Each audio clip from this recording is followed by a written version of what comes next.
Bonjour, me voilà encore dans le champ au Gardens of Hope et aujourd'hui, on va parler du laiteron.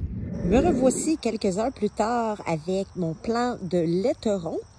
Celui-là, c'est le laiteron des champs. On peut voir que les fleurs se sont fermées. En fait, elles ne restent jamais ouvertes toute la journée. À partir du milieu de la journée, commence à se refermer, puis le soir, ben ils sont vraiment fermés comme ça. En fait, ça ressemble effectivement à comme des pissenlits et il y en a plusieurs sur la hampe florale. C'est une plante qui est quand même assez haute là. Et on peut voir aussi que, si vous regardez, les feuilles sur la marge, donc le contour des feuilles, il y a des petites épines, mais elles sont molles, elles sont douces, elles ne sont pas piquantes, elles ne font pas mal.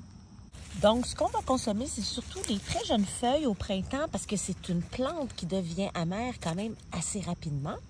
Et les jeunes tiges également peuvent être mangées comme des asperges. Et si on casse une feuille comme je viens de le faire, on peut voir qu'il y a un latex blanc qui s'écoule.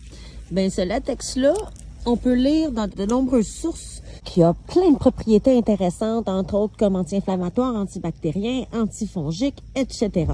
Vraiment, c'est une plante à consommer là, au niveau culinaire au printemps ou sinon à ce temps-ci de l'année. On va tout simplement utiliser les pétales et puis en garnir les salades, par exemple. Et ce qui est le fun aussi avec le laiteron, c'est que comme plusieurs plantes dont je parle depuis quelques semaines, c'est une plante qui est considérée comme une mauvaise herbe. C'est une plante qui est, excusez, maringouin, c'est une plante qui est exotique et puis qui est introduite. Donc, c'est pas une plante qui est indigène, qui est native du Québec. Donc, vous pouvez en manger autant que vous voulez. Vous ne mettrez jamais cette plante-là en péril, même que c'est souhaitable. Vous allez contrôler une plante exotique au Québec. Donc, mangez-en, je vous encourage. En conclusion, le laiteron, c'est vraiment une plante à utiliser très tôt au printemps. Il y a des propriétés culinaires intéressantes et ces propriétés médicinales sont à explorer. D'ailleurs, c'est ce que je m'apprête à continuer à faire.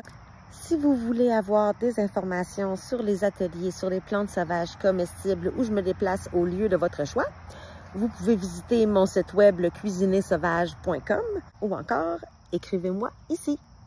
Bonne journée!